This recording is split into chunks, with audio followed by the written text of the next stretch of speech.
और अब बात करेंगे कराची में मुस्तफ़ा आमिर कत्ल केस में पेशरफ जारी है। FIA anti money laundering team ने अरमगान के घर पर छापा मारा। घर से मजीद 18 लैपटॉप्स और इलेक्ट्रॉनिक आलात बरामद कर लिए गए। मुलजिम की मिल्कियत बेशकीमत कार भी तहवील में ले ली गई। केस से मुताल्लिक कौमी असम्बली की कायमा कमेटी बराए दाखिला का खुसूसी इजलास भी कराची में तलब कर लिया गया है। पुलिस हुक्काम ब्रीफिंग देंगे।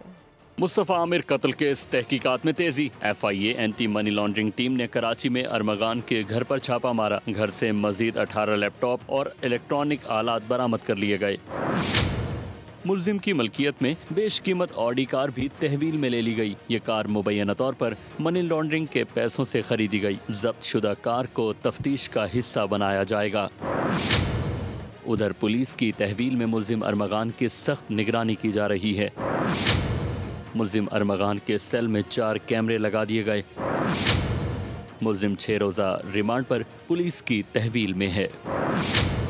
उधर कौमी असम्बली की कायमा कमेटी बराए दाखिला का खुसूसी इजलास भी 7 मार्च को कराची में तलब कर लिया गया। इजलास की सदारत कायमा कमेटी के चेयरमैन कादिर पटेल करेंगे। इजलास में मुस्तफ़ा आमिर कत्ल केस की अब तक तफ्तीश पर पुलिस हुक्काम ब्रीफिंग देंगे।